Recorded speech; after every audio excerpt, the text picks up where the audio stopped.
Oke, selamat sore. Jadi kita lanjutin yang temuan yang tadi ya, Pak Gun. Jadi kita sudah sampai di dashboardnya Accurate. Mungkin nanti untuk lebih detail bisa ditanyakan atau kita bisa tindak lanjuti.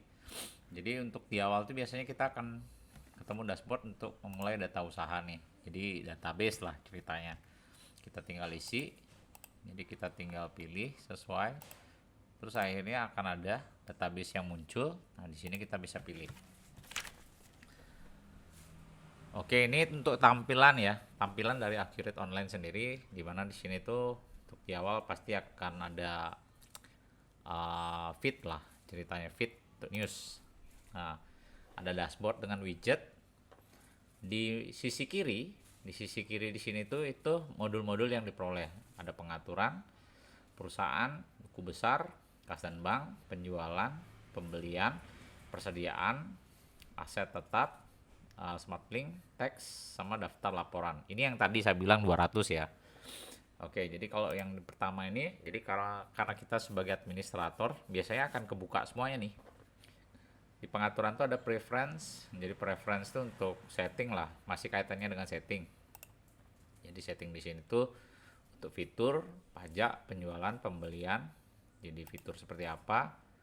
Nah, ini untuk overview sederhana ya. Jadi biar kita bisa lebih cepat penjualan. Jadi ada fitur-fitur yang kita bisa pakai atau mau dipergunakan atau tidak.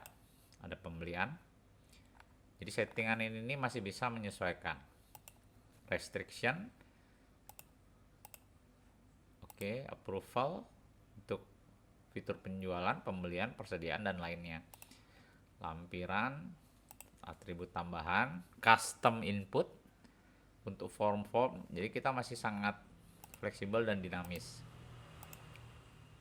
Oke, dan ini untuk COA pada item barang, pada perusahaan, pada penjualan dan pembelian persediaan.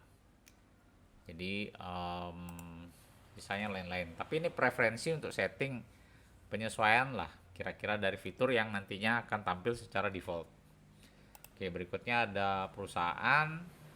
Jadi di perusahaan ini kita bisa define cabang, currency, departemen, pajak. Ini fitur add-on tambahan. Term of payment, jadi syarat pembayaran yang akan berlaku nantinya di sistem. Terus ada pengiriman, kontak, transaksi favorit, kalender, log activity. Itu untuk di modul perusahaan. Jadi kalau kita lanjutkan di pembicaraan tadi ya. Jadi di sini kan ada pembicaraan kita tuh ngobrol membahas soal inventory. Inventory itu di sini, Pak. Di persediaan ini. Terus tadi juga ada penjualan. Penjualan itu di sini. Pembelian. Pembelian itu di bawahnya. Jadi ini semua masih bisa di customize ya. Tapi di awal biasanya pada saat kita nanti setup atau setting tuh biasanya kita akan menentukan usernya berdasarkan akses grupnya. Jadi akses grupnya itu apa gitu. Misalkan kalau dia manager gitu. Nah, akses grupnya ini kita akan pilih orangnya. Pembatasannya itu mengikuti pembatasan di preferensi, maksudnya kita yang akan tentukan ya. Jadi hak aksesnya itu seperti apa. Nah, di sini jadi ini kita bisa pilih. Untuk fitur perusahaan, buku besar, kas dan bank dan seterusnya, apakah yang bersangkutan atau grup akses ini bisa aktif atau tidak? Nah, di sini kita bisa uncheck ya.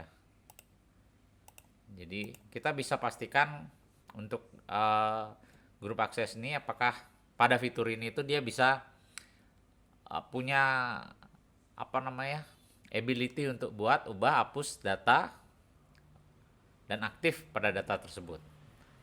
Oke, pada buku besar, kas dan bank, penjualan, pembelian dan seterusnya. Jadi ini untuk gambaran besarnya. Oke, ini tinggal di save. Jadi otomatis akhirnya kita akan punya satu posisi punya hak akses untuk tim tersebut, untuk tim atau user yang akan di-assign untuk grup ini gitu. Jadi kita tinggal tambahkan akhirnya user. Dia berdasarkan operator atau administrator. Kalau administrator tanpa hak akses, jadi bisa akses semuanya. Nah, operator inilah yang kita akhirnya tentukan. Dia tuh bisa mengakses grup akses yang mana gitu, berdasarkan ability yang kita sudah allow ya. Oke, apakah ini, apakah ini. Nah, berikutnya itu untuk penjualan misalkan. Jadi kita masuk ke penjualan. Jadi di penjualan seperti yang tadi itu, fiturnya seperti ini. Jadi ada penawaran penjualan, ada pesanan, pengiriman pesanan, ada DP, uang muka, ada invoice, penerimaan, retur. Jadi ini step ya. Jadi tidak harus dia berurutan, tapi ini berdasarkan case di lapangan. In case kalau penjualan ini mau dicatatkan melalui back end gitu.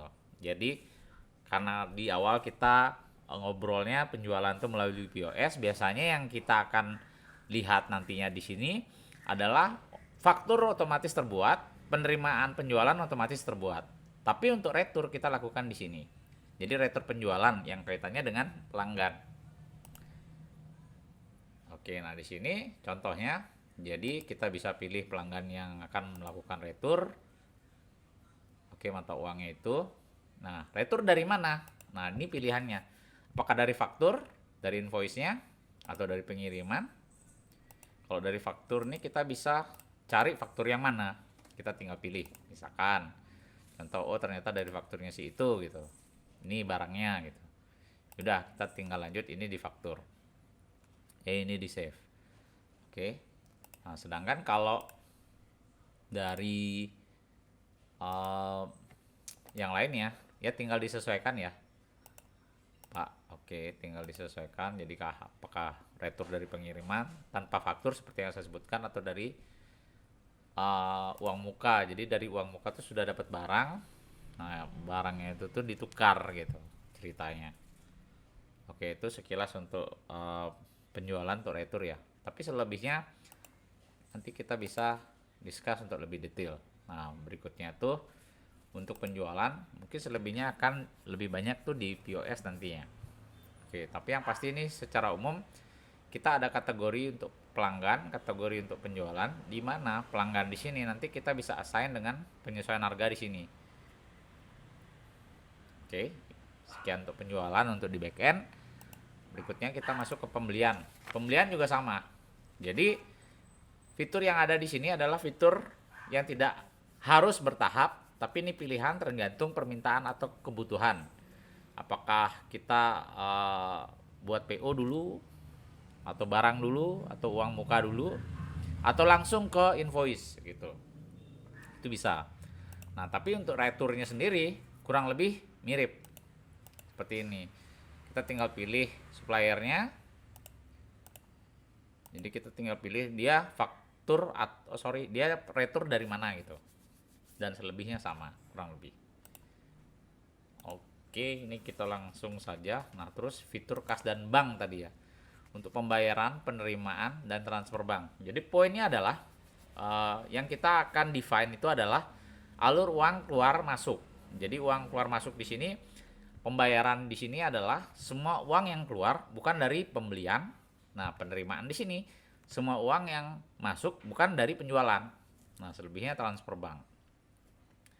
Contohnya seperti apa? Penerimaan uang masuk bukan karena penjualan, ya mungkin ada dana dari owner gitu, atau ada dari pemegang saham, kurang lebih seperti itu. Pembayaran sifatnya pembayaran yang istilahnya bukan membeli ya, tapi pembayaran untuk beban atau pembayaran yang sifatnya langsung, mungkin bayar upeti misalkan, mungkin bayar iuran segala macam.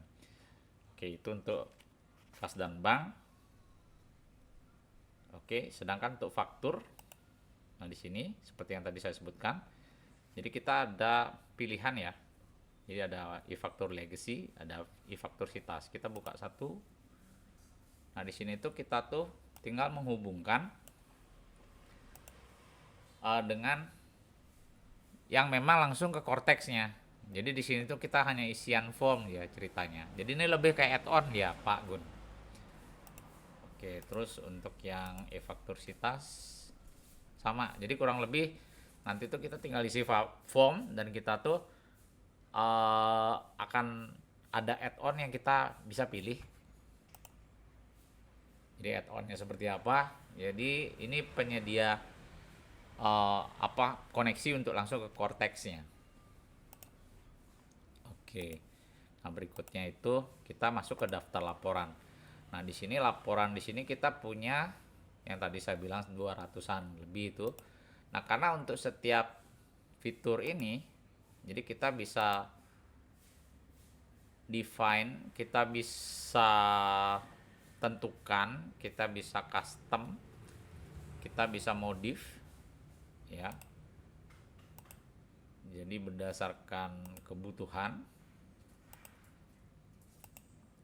Jadi kalau misalkan tadi Pak Inyo ada nanya soal atau ada membahas soal persediaan gitu.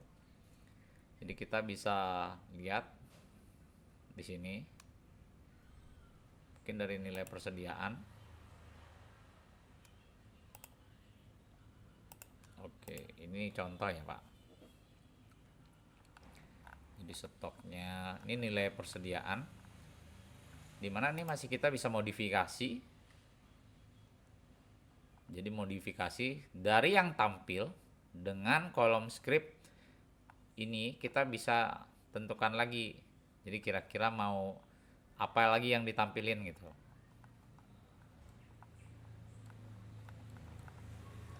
Oke. Nah, di sini belum menyertakan gudang karena ada format laporan khusus yang menyertakan gudang. Nah, di sini kita bisa filter.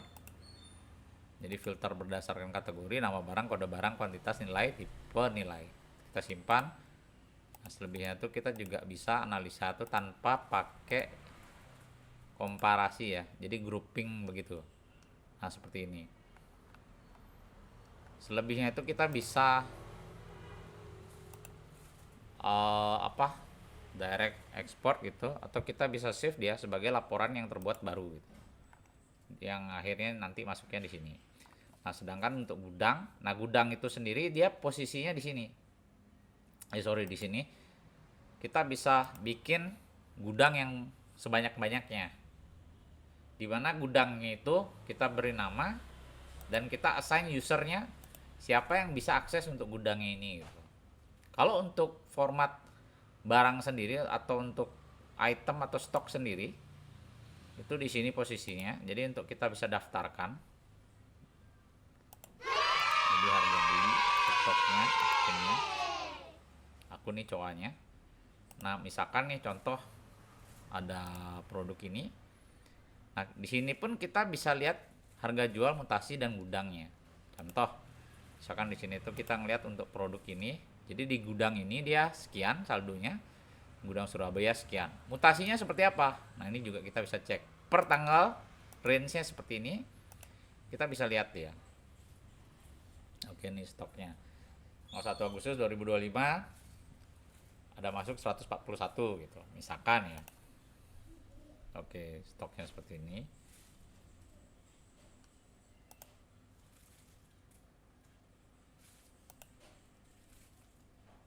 Oke, di daftar laporan yang seperti tadi itu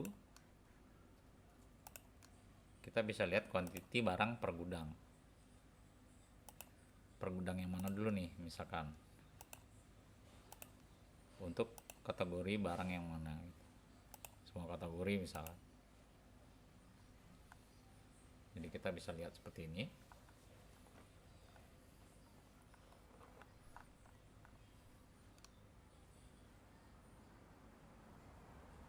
Oke.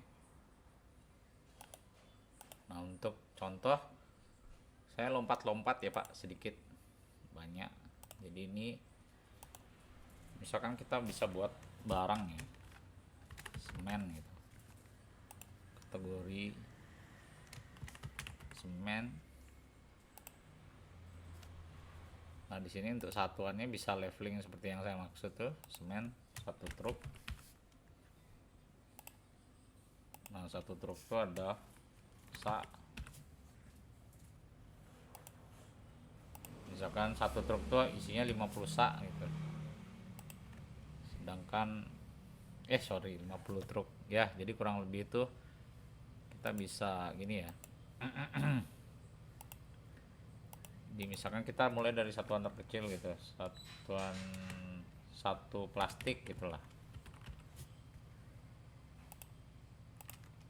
satu box satu box itu isi 50 plastik misalnya. Satu paket satu paket itu isinya mungkin 100 mungkin 5000. Nah kurang lebih seperti ini biar ada gambaran. Ini masih bisa sampai 5 level. Oke.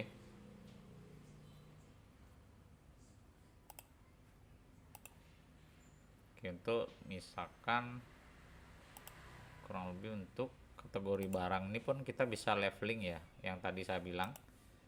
Jadi di sini tuh kita bisa bikin aksesoris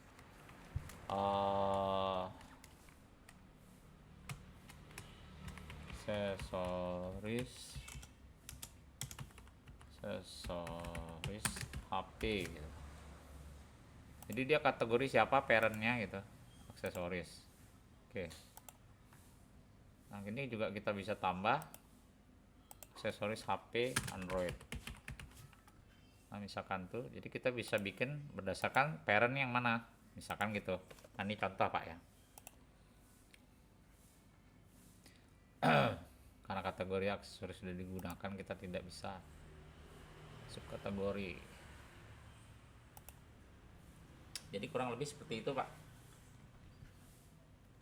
Oke, sedangkan kalau untuk pajak, jadi di sini kita bisa buat jadi tipe pajaknya apa. Sedangkan by defaultnya nanti sih sebenarnya dia sudah ada gitu, ini tinggal disesuaikan aja. Oke. Jadi menjawab produk apakah dengan PPN atau tidak. Nah di sini kita coba perlihatkan ya Pak. Oke, jadi sebenarnya nantinya pada produk itu tuh, pada produk akan ada kolom untuk assignment ya, assignment untuk pajak gitu. Jadi semua produk ini ketika kita tambahkan nanti dia akan ada opsi pada saat penjualan atau pembelian apakah dikenakan PPN atau tidak gitu. Jadi semua produk yang mengaktifkan atau mengisi kolom PPN-nya dengan ini, jadi ketika disimpan, jadi pada saat kita transaksikan, misalkan kita beli gitu, atau kita ada pengadaan ke supplier, jadi otomatis tuh nanti di formnya akan muncul apakah ini dikenakan pajak atau tidak gitu untuk produk ini gitu. Oke. Nah seperti itu, jadi dengan otomatis dia akan menambah ini. Oke, kurang lebih seperti itu. Di penjualan juga sama. Oke, setelah kita set POS-nya, jadi kita sudah ada 2 kasir di sini, 2 kasir, satu kasir, satu taking order lah seperti itu.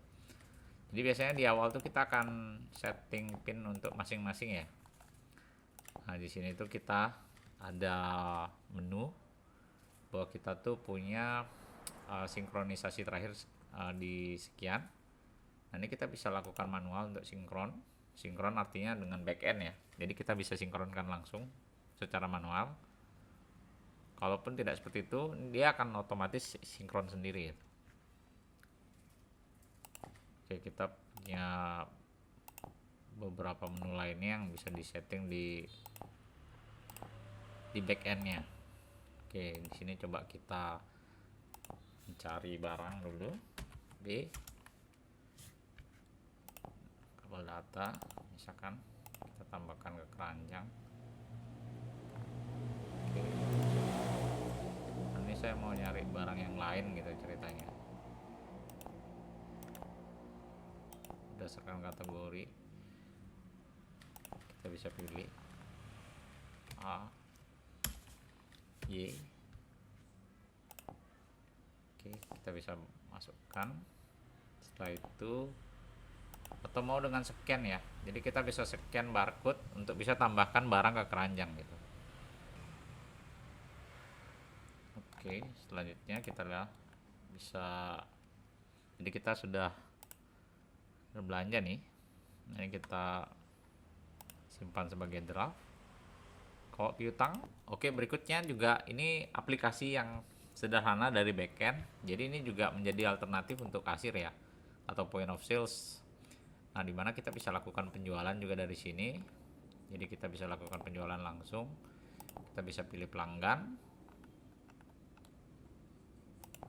Oke, kita bisa isi nomor invoice manual. Kita bisa tambahkan barang langsung. Jadi ada 4 produk.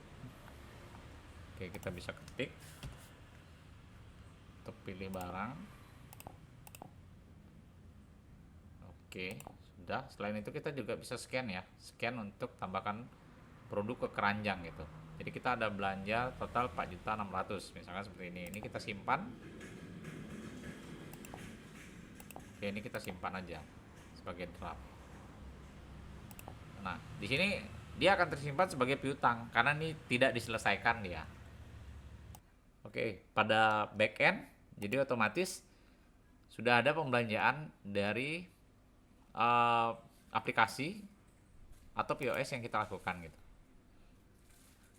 Jadi ini berupa invoice ya. Jadi kan dia otomatis belum lunas. Seperti itu. Statusnya ini masih draft dia ceritanya. Oke,